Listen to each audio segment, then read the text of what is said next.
Hi, I'm Dr. Minette Riordan, co-host of the Path to Profit podcast, along with my awesome husband, Brad Dobson. The man with the cold. The man with the cold, yeah, and our super special guest today, Lisa Marie Platske. Welcome, Lisa Marie.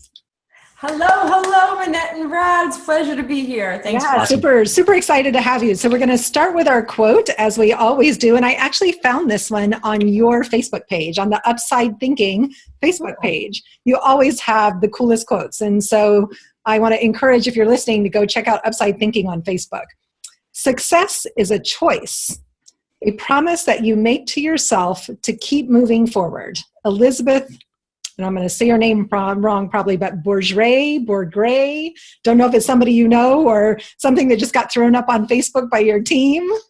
It's actually my one of the women that's on my team, Sophia. It's actually one of her connections. Very cool. It's a great quote. Thank you. I love it. Success is a choice. It absolutely is. Success is a choice. It's a promise that you make to yourself to keep moving forward. So we'll circle back around to that. And before we dive in, Brad's going to tell us a little bit about Lisa Marie and what she's been up to in the world, which is a lot.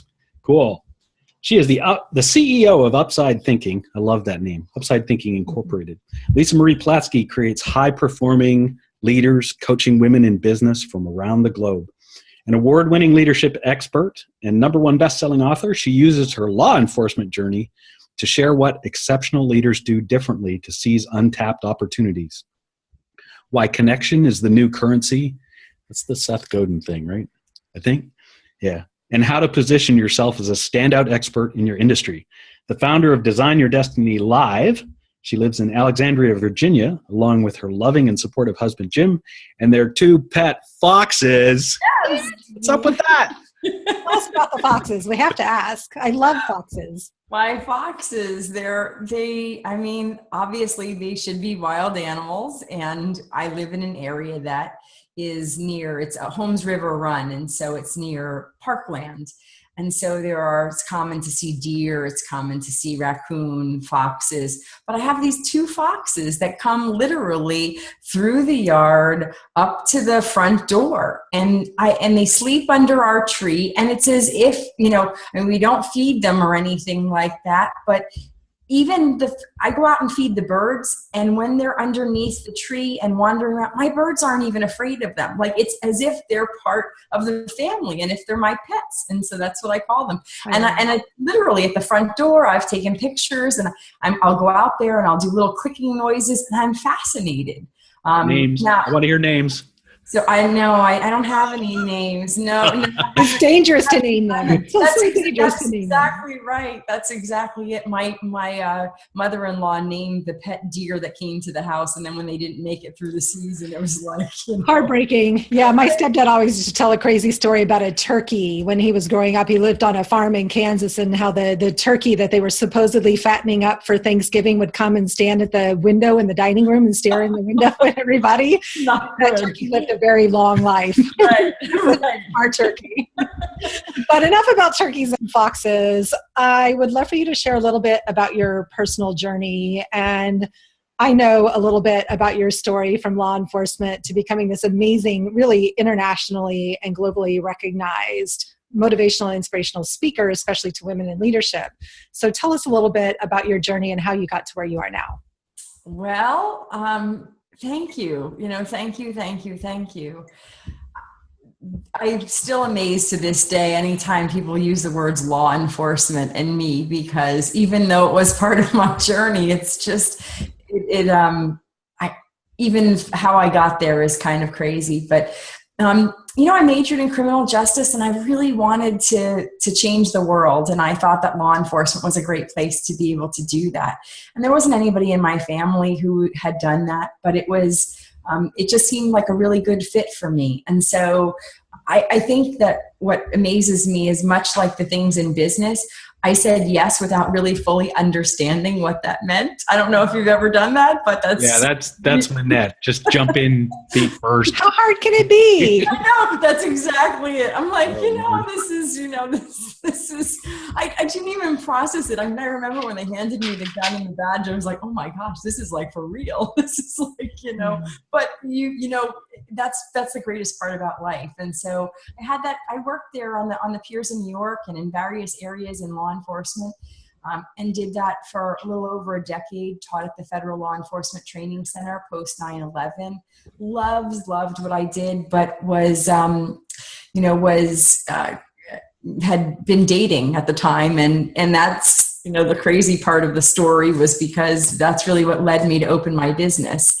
And when I opened my business, I didn't expect to be doing what I'm doing today in coaching and training leaders all over the world. So law enforcement just has such a special place in my heart, because I think that today law enforcement is so much it almost has a reputation of being the enemy in certain circles. And that's really not what I knew. That's not the world that I knew. I loved that background and what I got to do in the government, and it paved the way for me to open my business, even though it doesn't sound like it's a natural fit. That's funny, because I'm sitting here thinking, I think it's a perfect fit.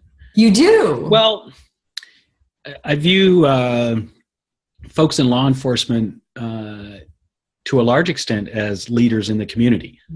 I don't think, at least in my mind, whether it's a constable or a guy on a horse or whatever it is, they're out there in the community representing what's right, and the law, and kids look up to them.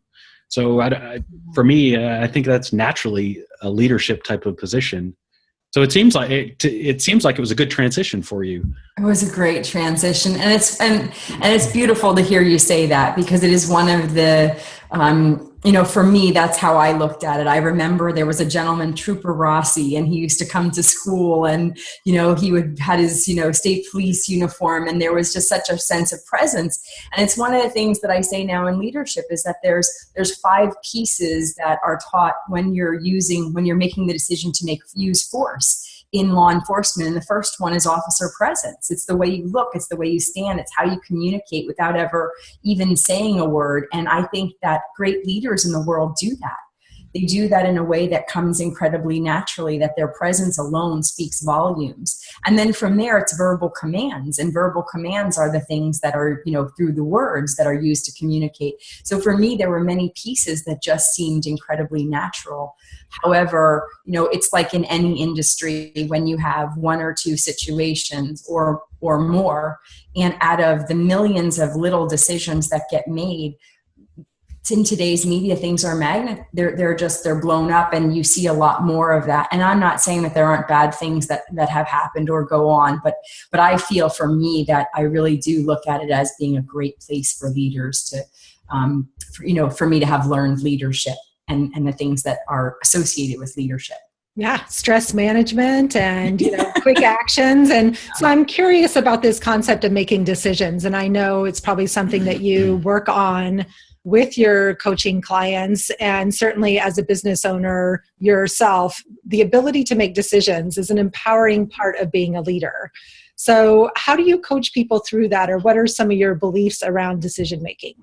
That's a great question. And you're right. And it's very interesting, because there's research that shows that if you delay a decision longer than 5 seconds, which seems like, geez, that's really such a short period of time, it means that the likelihood of you making the decision, if you're saying, oh, should I do it or should I do it, to really make the decision from a place of what you want, it doesn't happen. And it's because you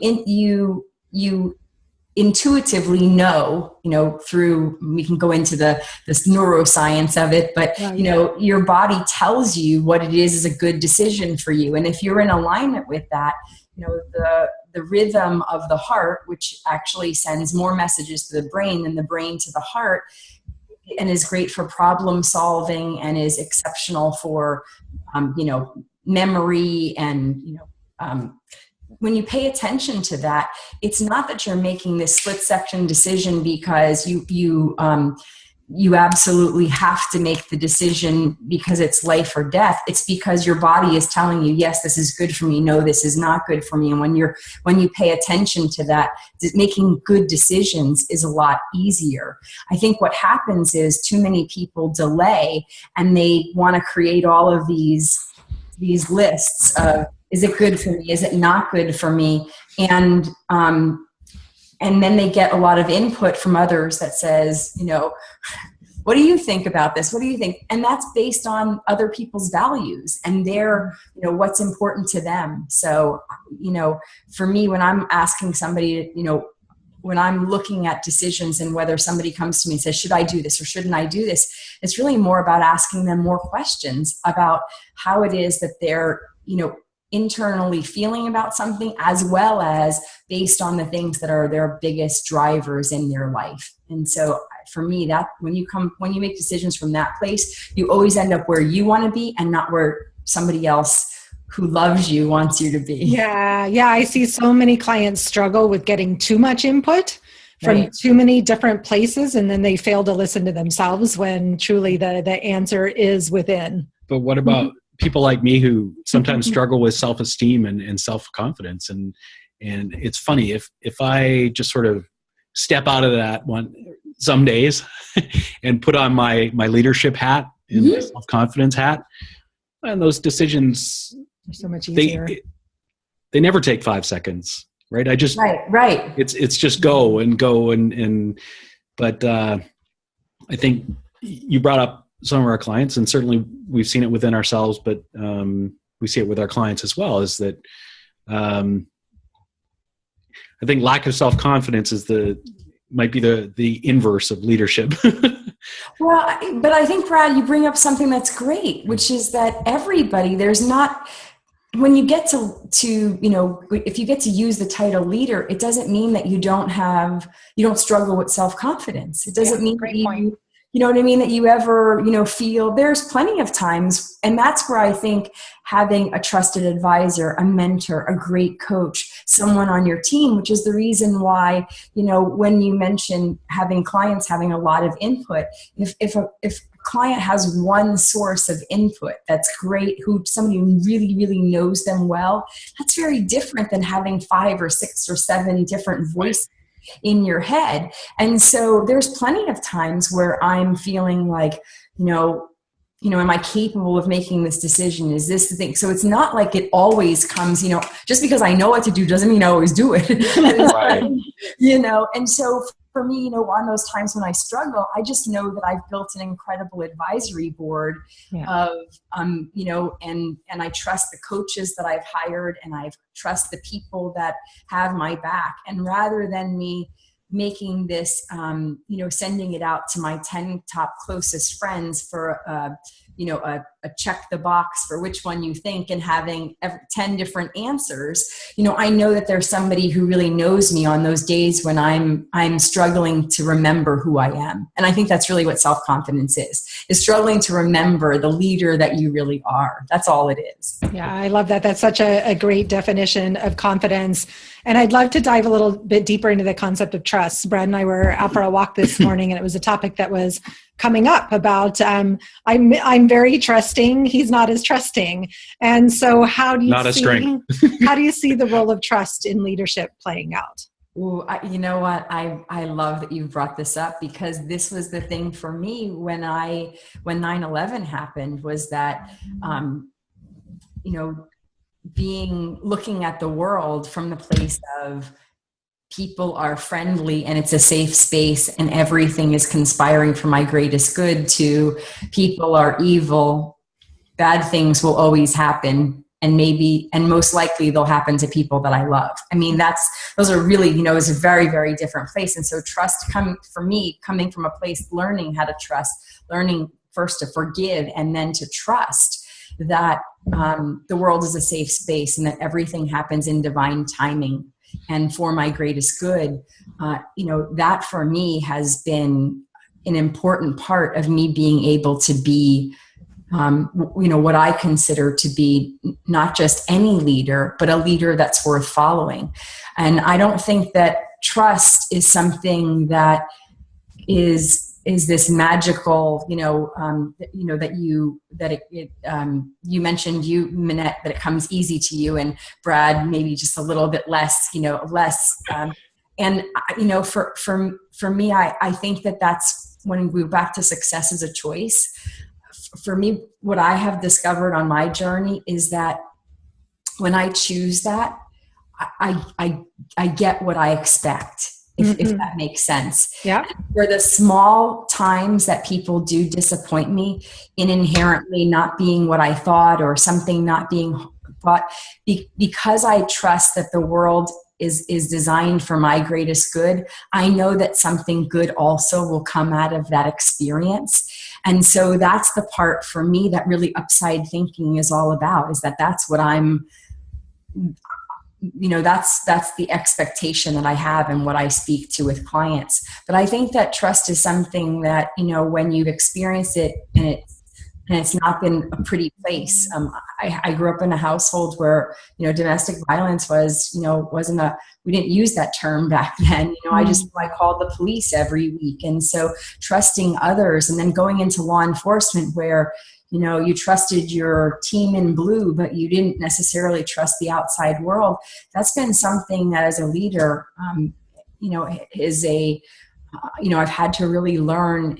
I really have had to learn, I guess, is the end piece to that. So. Yeah, I love that. That's such a great answer. And so I know that leadership is such a huge topic, and I know it's a topic that you play in a lot, but I'm curious, is there a particular aspect of leadership that's your favorite to discuss or work on or share with clients? I love, you're right, leadership is such a huge animal. And I love the idea of connection, because I think a lot of people communicate, but they don't necessarily connect. And there's a difference, especially in today's world.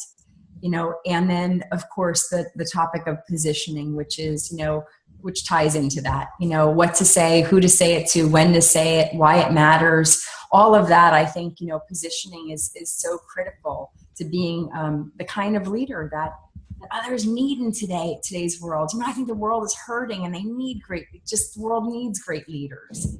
Well, and the right tribe needs the right leader. Yes. That's kind of the positioning part of things. That's what Seth Godin talked about, is, you have the opportunity these days with the long tail approach, that your tribe is out there. If you have access to all the billions of people in the world, and even if your tribe is only 250 people, you can get to them, but that's the positioning part.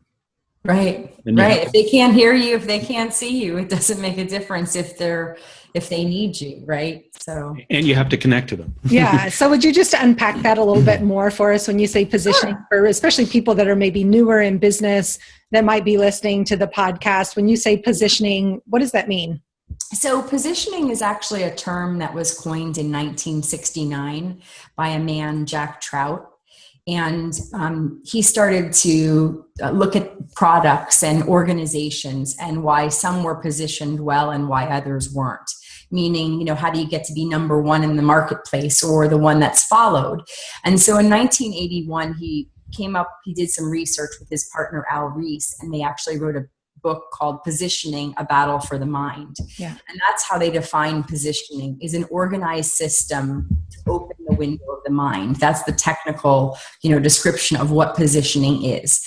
And so ultimately what it speaks to is that, in the mind, in the brain, there are certain phrases and experiences that open the mind to listen. And there are certain experiences and phrases, words, stories that actually close the mind. Interesting. So, in looking at it, in looking at business, when people describe what they do, when people look to establish themselves as an expert or a number one something or other in the marketplace, people don't remember number two. They remember number one, right?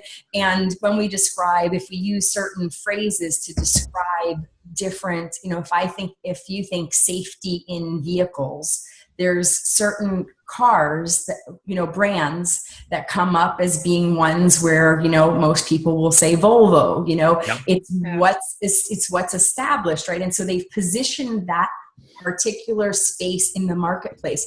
And really, quite frankly, I can't tell you whether their numbers are good in that area or not good. I just know that they're positioned, and it's such in people's brain that that's what they remember.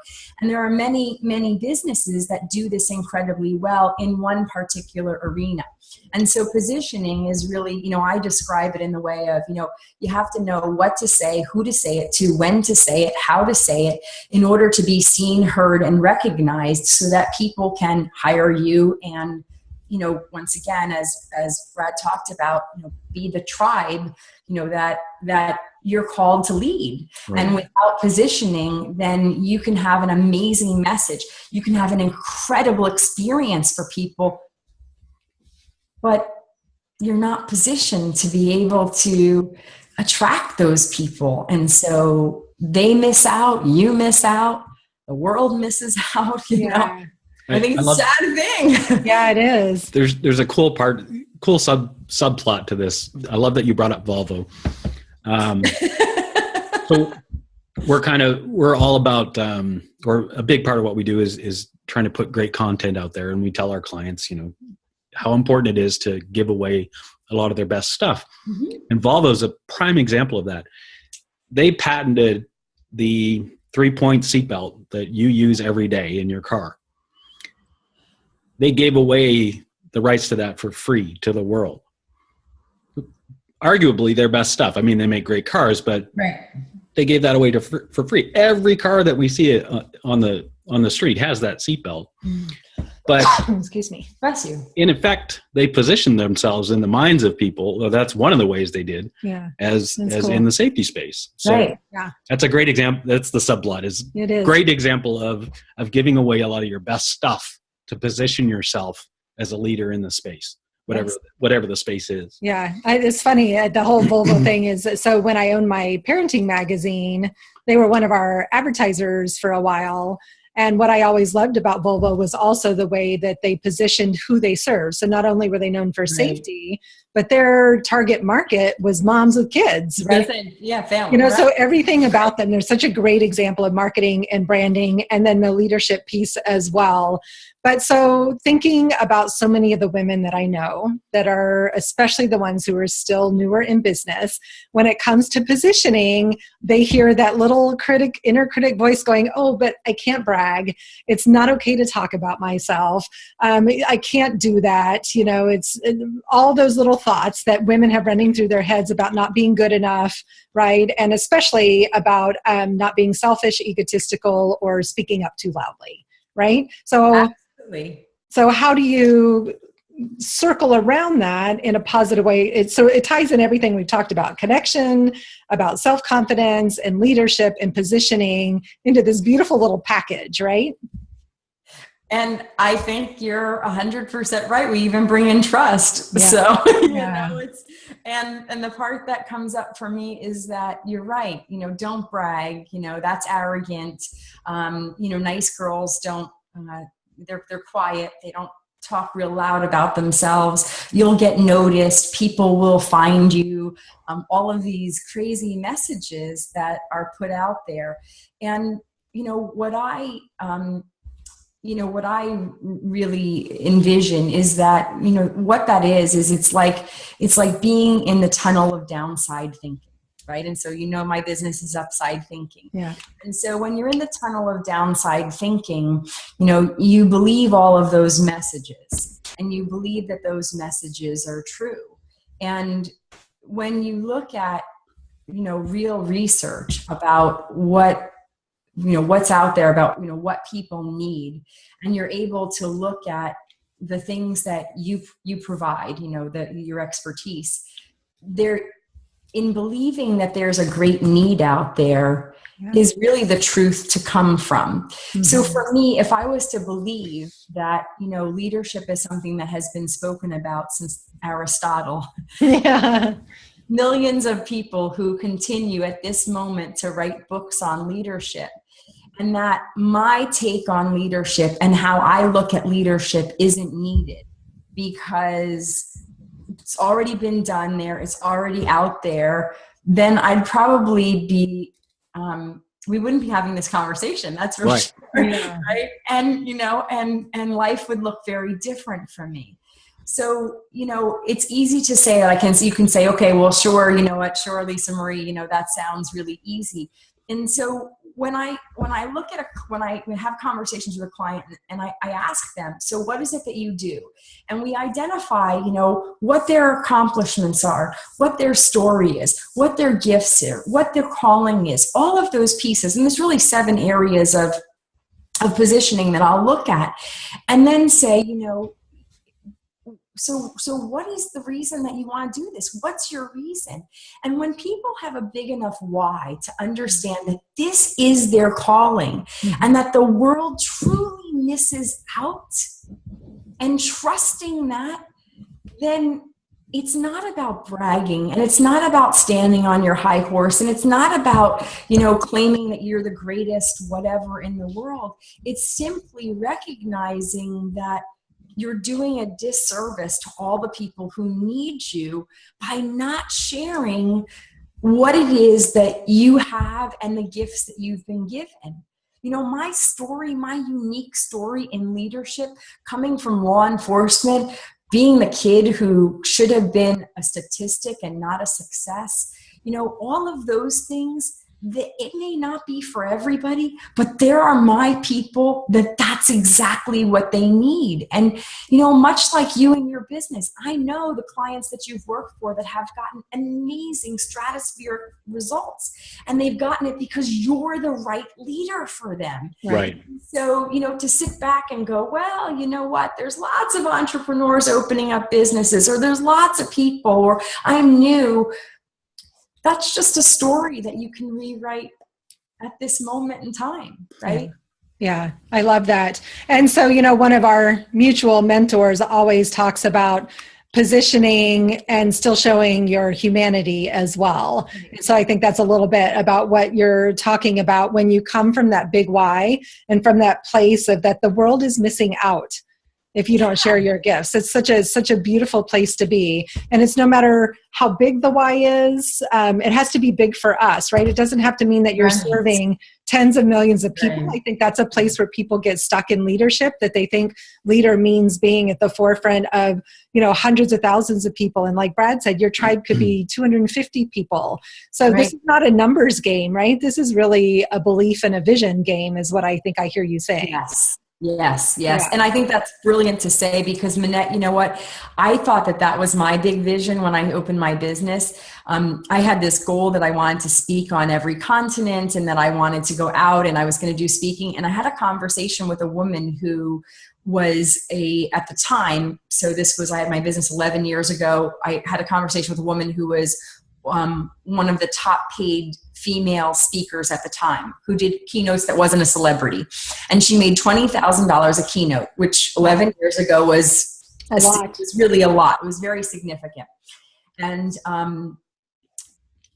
so we had a conversation and she said, have you thought about what your life is going to look like? And I said, no. And she said, my life looks very different than what I thought because I was on and off planes, 300 days a year, right, living in a hotel. Yeah. And so those are choices, right, that you make. And so then I made the decision for my business to look different than that, right? And then from there, most recently, I've been looking at, do I want to have those events that have 5,000 people in the room? Because I do an event every year. Yeah. And my vision has been no. Yeah. And I've been really envisioning that my calling, my gift, my mission is to be a leader of leaders. Mm-hmm. I get to create leaders who go and make a difference, and they get to go out and touch thousands and hundreds of thousands of people. But it's not my responsibility to be the one that is, and that's my mission and calling. And so sometimes people think that, even if you have one life changed, I mean, that's Ralph Waldo Emerson's, quote about, one life, that's what's the definition of success, to change one life.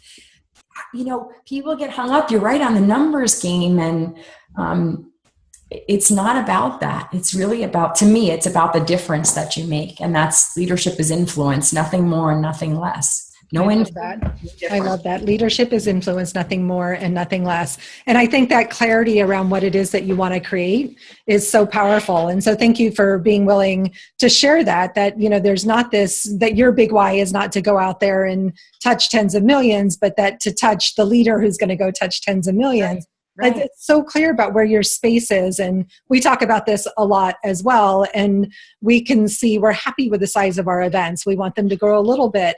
And having been at your beautiful event where there were 50 women in the room, the level of intimacy and connection it allowed you to create was so much more powerful than at a Tony Robbins event in 3,000 people, right? Or I saw someone was at some big women's conference in the Midwest, and she's in a giant, arena where the people are this big and there's big screens. And I thought, that's not what I want to create. It's not how I want to connect. Because if connection is what matters most to me, it's a very different form of leadership, right? Right. And for people who have that calling and that mission, I think it's beautiful. I think it's great. I mean, there are people who are inspired by that. Yeah. But for me, I know for me, being in a room filled with that many people, I'm a social introvert. I'm lost. You know what I mean? Got that.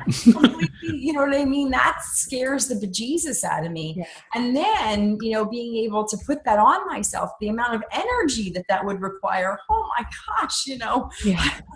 I just, but for some people, I honor that. I think that's fabulous. It's just, know who you are, know who you're not. Yeah, exactly. Yeah. I love that, your attitude towards the connection though. I think that, I joined the business in January, having been more than peripherally attached to it before. But I think the most surprising and one of the best parts of it has been the level of connection with the clients, especially, watching them succeed. Yes. And I wouldn't give that up for the world, right? Yeah. That's a big deal. And so the nature of a large business, 3,000 people in the room type of thing is you kind of give up on that, I think. You do. Some people do. Some people hold that vision and it's all perfect, right? It's all perfect. But speaking of events, can you please share about Design Your Destiny Live, when it is, where it is, and what can people expect? So having been there, I can share a little bit about my experience as well, but why don't you tell us first? Sure. Well, thank you. So Design Your Destiny Live is January 26th, 27th, and 28th in Manhattan Beach. 5 miles from LAX. At the beautiful Ayers Hotel again? At the beautiful Ayers Hotel again. So love the experience there and all the things that they do to make it just a loving event. And the event was created in 2008 because I wanted several things to happen. Number one, I wanted to be able to support individuals who knew that the new year had come. And while they wanted to come up with a plan for the year, it didn't happen because life got in the way. And so that's why January. And the other thing that I wanted was to be able to share my connections. I've built a very rich, what I call my $1 billion database. And so those rich connections to be able to share. And so whether it was somebody who came from a corporate background, somebody who was an entrepreneur, somebody who came from a government background, somebody who had, men and women think differently, to be able to welcome all of that into the room and say, everybody sees things in a way that makes them both, a teacher of sorts. And so you get to be both student and teacher. You get to learn, but you're also giving. And so, really every, probably I set it up every 5 to 7 minutes where there's some sort of connection opportunity to be able to meet people. And then the other part of the event was fun. I'm motivated by fun. So that was an important piece. And so, okay. So speaking of the fun piece, that's one of our core values. It is one of our core values. But I want you to talk a little bit about your wardrobe changes. My wardrobe. Well, you know what? It makes it fun. It's part of the fun. It is. And so part of it is that, we need a state change. I mean, you know that because you deal with creativity. And so you're creating a state change, right, in people's minds. And so I had this idea a couple of years ago to do, to change my attire. Every time I come on stage, there's something new that I'm wearing. And, when you change once, that's okay. When you change 2 and 3 and 4 and 5 times, it does make it part of a concert or part of an event. Yeah. And that's cool. Makes it fun. It's super fun. I have another friend, Rebecca Hall Grider, who she doesn't necessarily change her outfits, but she changes her shoes like every time she comes on stage, which is a lot, right? So sometimes they're gorgeous, sexy high heels. Sometimes they're cute little sparkly flats, but there's and everybody notices, right? And so it becomes part of the conversation. And I think that's the fun part of that. And so speaking of that, I found your event to be creative as well. And so it was both visually interesting and stimulating, but how does creativity play out in your business and in your live events?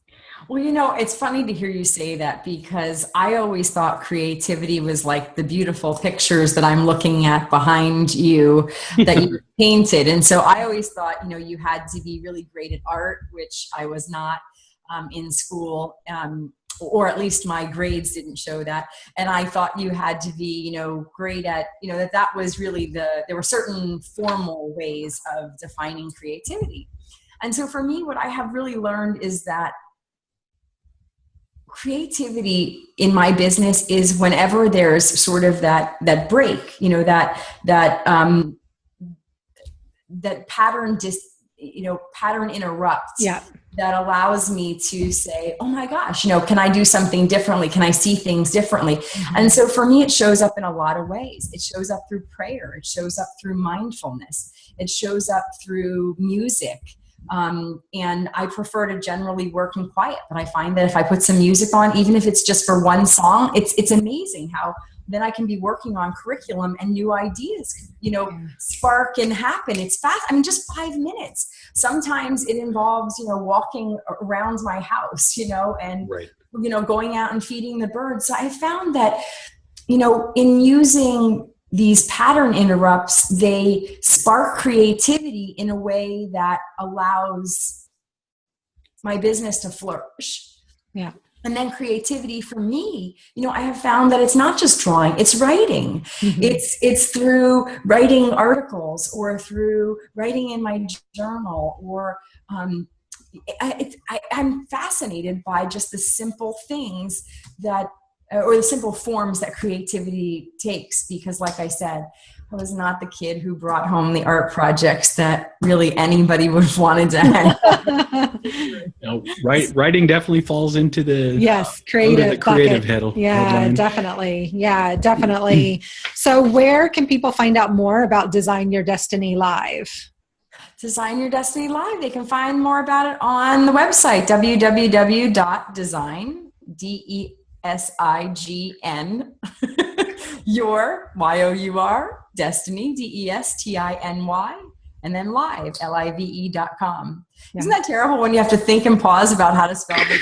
That's okay. No, it's great because then at least it's all spelled like it sounds and there's no numbers or weird things in there. It's designyourdestinylive.com, exactly like it sounds. So super I love you saying that because that's my husband and I have this thing that we call our easy pass moment, because when we were dating before we were married, he was coming to visit me from Washington, D.C. And so he wanted easy pass. And so I said to him, just sign up for it online. And he goes, well, where is it? And I said, it's easypass.com. So he's in there and he goes, it's not here. And I'm in another room and I am annoyed because I'm like, it's easypass.com. And he goes, spell it. And I said, easypass.com. And so anyway, so I come in and he goes, it's not coming up. And of course he's typing in EASY, right? Do you know what I mean? Very nice. even after 12 years of marriage and 15 years of dating, we still say that's an easy pass moment. So good when things are spelled the way they're supposed to. It is so good. And then tell us a little bit about upsidethinking.com. I know you've got your blogs there. You've got contact information there. It's a great place for people to just find out more about you and maybe working with you one-on-one, correct? Yes. Upsidethinking.com is the website for the business, and there's actually a page that's set up for a webinar, free webinar.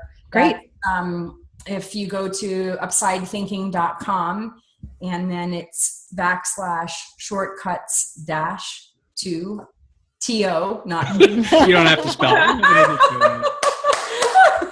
and then -prosperity. Awesome.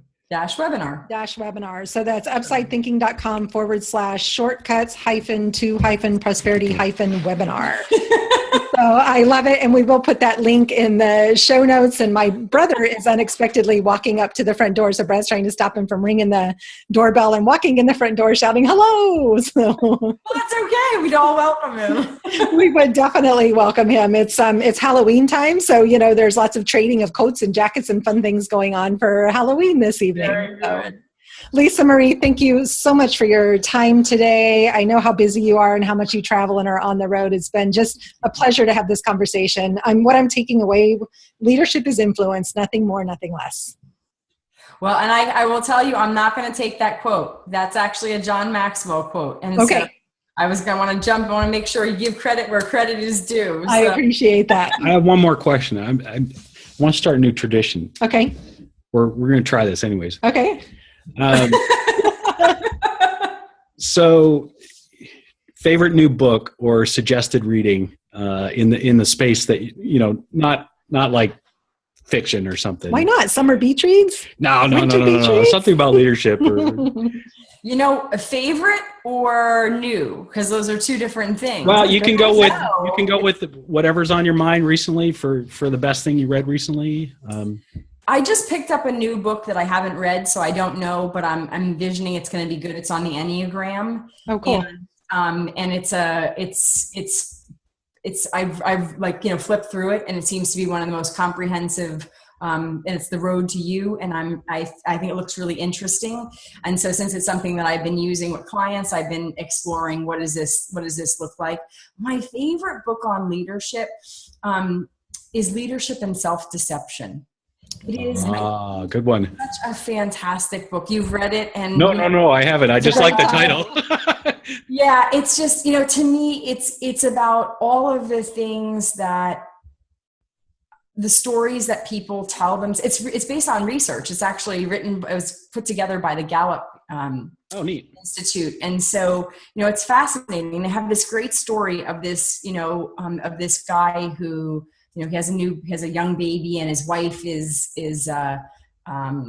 gets up, and the stories that they talk about, the stories that she tells in her head, like, I worked all day, I took care of the baby, I can't believe he can't wake up. And then they have the stories that he's telling, which are, she doesn't work, she doesn't do anything, I can't believe that she's letting the baby cry. You know what I mean? And so what's going on? And then really what's the truth? And so leadership and self-deception, and how we can deceive ourselves into thinking that we're so great and we've got, we're doing all the things that we're supposed to do, and other people, whether they be colleagues, coworkers, clients, people that we love, are not. And so I love it. I just love it because cool stuff. I love that. Awesome.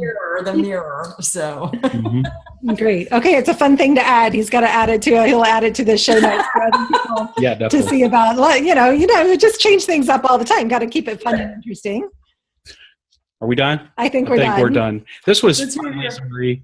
Thank you. It's been a lot of fun. You two are a fun couple. We're having a good time.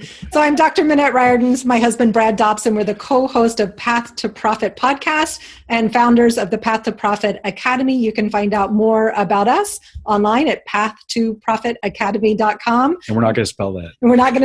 But we would love for you to go and leave some reviews on iTunes. Tell us what you think about the podcast and share who you think would be a great guest. You can email me at Minette@MinetteRiordan.com and let me know who you'd love to hear more from. And Lisa Marie, thanks again for your time. Delightful as always to see you, and I look forward to seeing you soon. See ya. All right. Bye.